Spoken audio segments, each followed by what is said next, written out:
सबसे पहला जो है, आज जो एसओजी की जो रिपोर्ट आई है, एसओजी ने जिस प्रकार से अपनी रिपोर्ट में वर्णन किया है, एसओजी ने जो कहा है उसके आधार पे एक बात तो ये कि एसओजी ने पेपर आउट माना है, किस आधार पे माना है और कितना माना है, क्या उसका कितना प्रभाव पड़ेगा।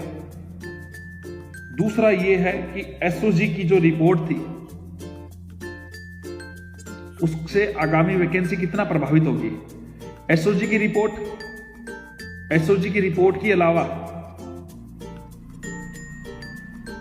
दूसरा जो महत्वपूर्ण बिंदु है वो पटवार जो भर्ती है, पटवार भर्ती का जो कल का परिणाम आया है, उस परिणाम को किस प्रकार से आप समझते हैं और उस पटवार का जो कल का जो परिणाम था जिसमें नॉर्मलाइजेशन की जो प्रक्रिया थी कि नॉर्मलाइजेशन किस प्रकार से हुआ है, नहीं हुआ है, या किस शिफ्ट के साथ कैसा बिहेव हुआ है, तो उन सब मुद्दों को लेके आप लोग एक नए मुद्दे और एक महत्वपूर्ण मुद्दा जो सबसे महत्वपूर्ण है वो है लेवल प्रथम में बीएड वालों को शामिल करवाने को लेकर।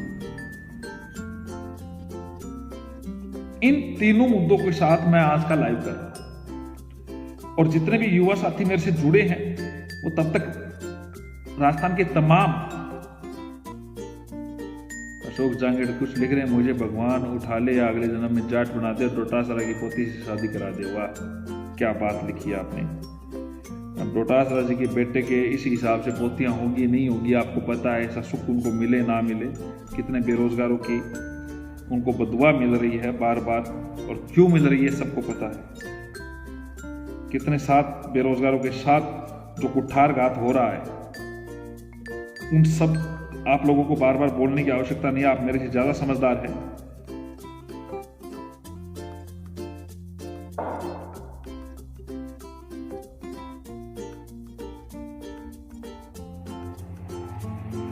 एक बार राजस्थान के तमाम युवा साथी जुड़ जाते हैं, 2 मिनट का मैं समय लूंगा आपसे, 1 मिनट का ही।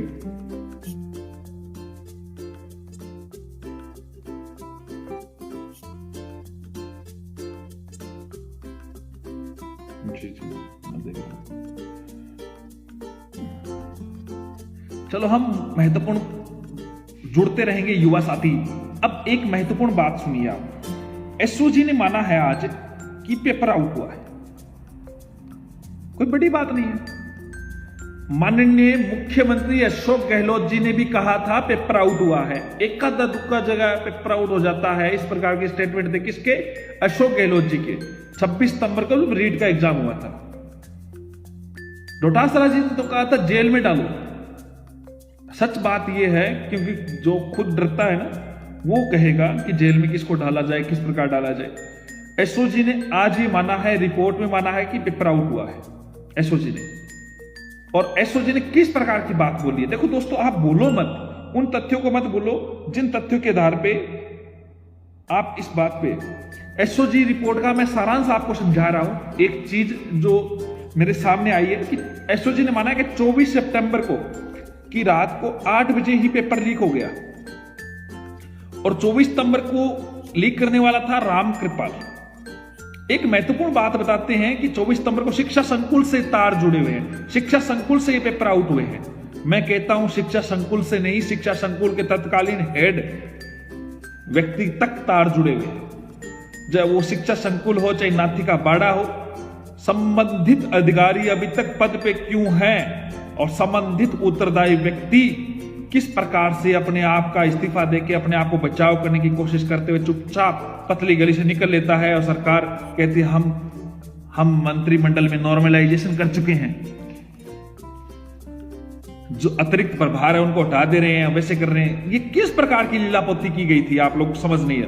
दूसरी बात सुने, 25 सितंबर को वो सुबह पेपर उदाराम बिश्नोई को देता है, उदाराम बिश्नोई भजनलाल को देता है, भजनलाल ने न जाने कितने को दिया है प्रिंटर से। आप लोग सोचो, भजनलाल, बत्तीलाल, 1 करोड़ 22 लाख की डील होती है। फिर ये सीरियल आप रामलाल, पृथ्वीलाल, बत्तीलाल, संजय, दिलकुश, कांस्टेबल की पत्नी, रिश्तेदार, चप्पल गैंग और न जाने कैसी कैसी कहानियां, ये तो आप लोगों ने पकड़े हैं। कितने लोगों ने नहीं पकड़े हैं, कितने लोग पकड़ में नहीं आए, सब आएंगे। A to Z आने चाहिए और नीति के आधार पे ऐसे व्यक्ति जो पद पे बने हैं, जेपी जारौली साहब जैसे, उनको बर्खास्त होना चाहिए। वो व्यक्ति जो खुद जिम्मेदार है, जो एक पार्टी की भाषा बोल रहा था, जो ये कह रहा था कि किस प्रकार से ये पेपर आउट में मेरे पे आरोप लगाया जा रहा है। शुक्रिया मुकेश जी, तिलक सुबह लगा था, आज रिपब्लिक डे था उस पे, अब काफी शाम हो चुकी है थोड़ा। लेकिन दोस्तों मैं आपको क्लियर कहना चाहता हूं, ये सरकार युवाओं के साथ खिलवाड़ कर रही है।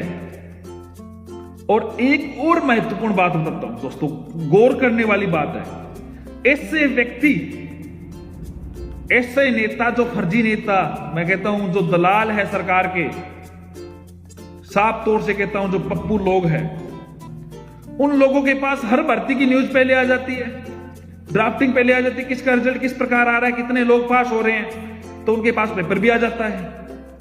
गौर से सुनिए दोस्तों, उन लोगों के पास पेपर की सब कुछ चीजें आ जाती है। वो ही आपके पेपर की सीबीआई जांच की डीलों को चुपचाप दबा देता है, पतली गली से दबा के, और बेरोजगारों के साथ खिलवाड़ करवा देता है। जब कोई सच्चा व्यक्ति बेरोजगारों की आवाज उठाता है, विकास जाखड़ हो चाहिए